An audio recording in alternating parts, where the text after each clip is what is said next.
Oh, sorry. Happy Tuesday from coastal North Carolina. It's Julian with your Tuesday tips. Today, I want to talk to you about intentional infliction of emotional distress.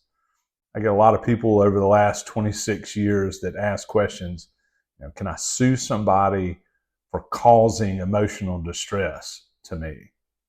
And the answer is maybe, but probably not. You see a lot of these claims in the context of a workplace environment, particularly associated with sexual harassment type claims.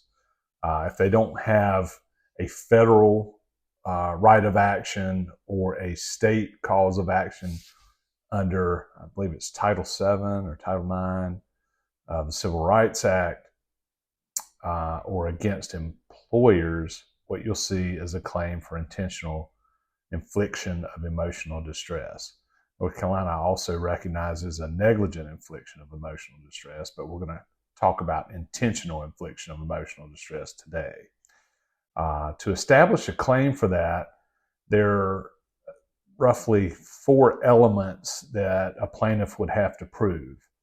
And the courts have increasingly made these more and more difficult for a plaintiff to survive a motion to dismiss in court.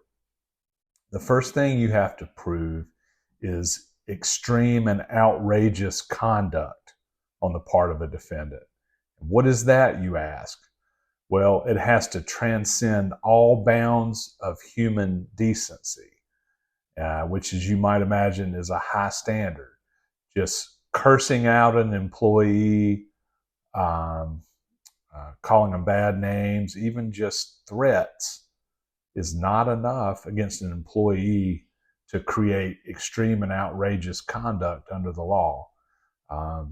If it's an employer and they're in a position of authority, the courts seem to give more deference to those situations to plaintiffs because of that position of authority and control over the subordinate.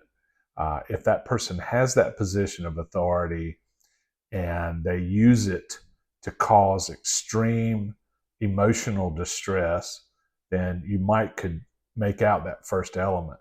The second element is you have to prove that the defendant intended to cause severe emotional distress, and also that they did cause, that what their conduct was actually proximately caused that severe emotional distress. And then lastly, you have to prove severe emotional distress, not just staying at home and having hurt feelings.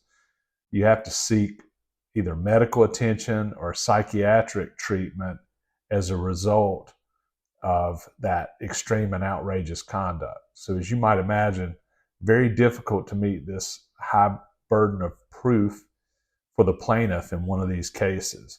But if you have a case where you think that there might be intentional infliction of emotional distress, and you did have severe emotional distress, reach out to me here in Southport, and I'll be glad to evaluate your claim. Julian 910-380-0294, or in Graham, 336-221-8900. Have a good Tuesday.